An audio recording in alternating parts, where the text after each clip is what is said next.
11 steps for going home seafarers during this time of pandemic as of February 2021.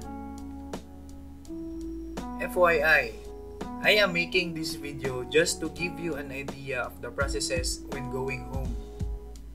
Step 1. Prior disembarkation. Local safety forms will be sent through email to the master, and this is to be filled up by the off-signers. A soft copy of the filled form will be sent to the agent, and the hard copy should be brought by the off-signers for local authorities. Step 2. Mandatory quarantine and swab testing. Some countries have strict protocols with regards to off-signers.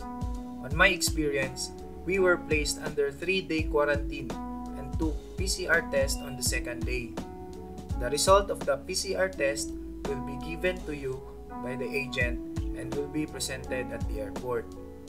Some transit airports need to see this copy and some are not.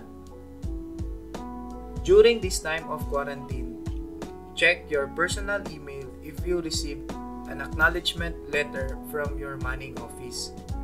This is to be presented to the OWA personnel when arriving Manila Airport.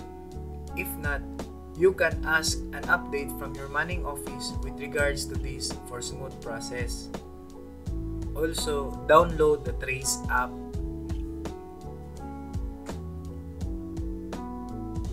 Step 3. Arrival Philippines. You will be given 2 forms prior arrival Philippines. One is for health declaration, yellow form, and this is to be collected by the health officer. Second is the immigration form or the white form. This will be collected at the immigration check. Step 4. Marina.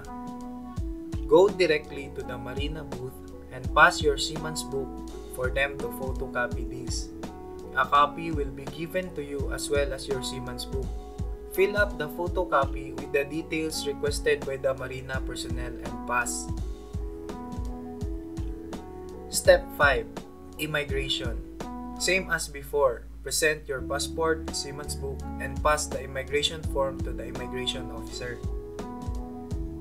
Step 6. OWA. Proceed to the OWA counter for seafarers and show the acknowledgement letter from the office as mentioned in Step 2 so that you will know what hotel you are going to go for quarantine.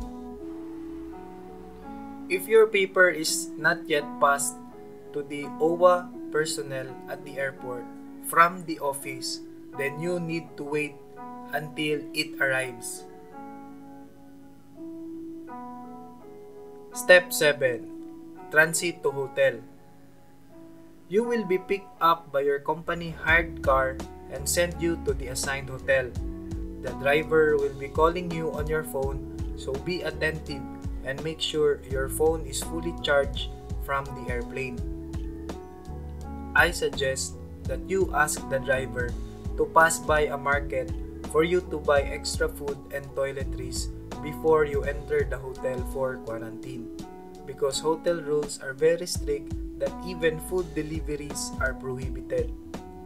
You can order foods at the hotel, but it's a little bit pricey.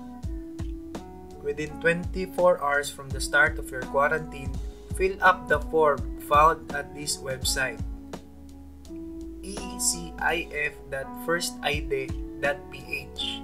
You can also see the website on the screen. This is as instructed by Marina. Step 8. 7-day quarantine. When arriving at the hotel, you will be briefed by the hotel staff or an OWA officer and Coast Guard with regards to the rules and regulation and etc.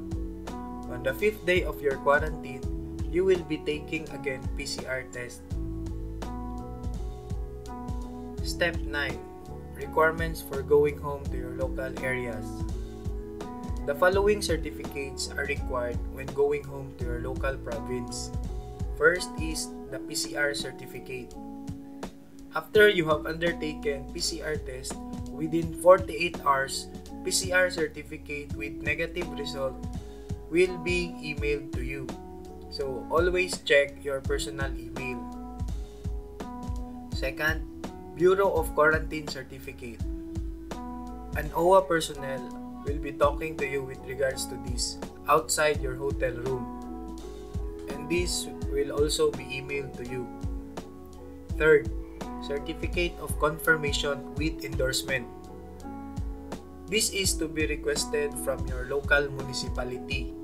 You can ask your family members to go to your local municipality for them to ask the Certificate of Confirmation with Endorsement so that this will be prepared and will be sent to you. So these are the 3 certificates that is needed to be presented at the airport and when arriving to your home province. Don't forget to take screenshot of these certificates so that it will be made ready once someone will be asking for it. Step 10. Going home. The OWA personnel will give a final briefing and instructions prior leaving the hotel. Just follow it. Seafarer going home to provinces. A bus chartered by OWA will pick you up and send you to your drop point. An OWA guide will also explain your whereabouts so that you will know what to do. When we arrive at the airport, Coast Guard will guide and help you with everything. Don't afraid to ask because it might be the cause para maiwan ka ng eroplano. A sweeper flight will be taking you home to your provinces for free. Step 11. Arrival to your local airport. An OWA personnel will brief you with the local system and protocols. You will also fill up some forms and after that, you will be taken home by your LGU personnel. Some provinces are having no more restrictions, so it means that a family member can fetch you from the airport. I hope on this video you gain some ideas, but these are subject for changes, especially now that we are starting to receive vaccines from suppliers.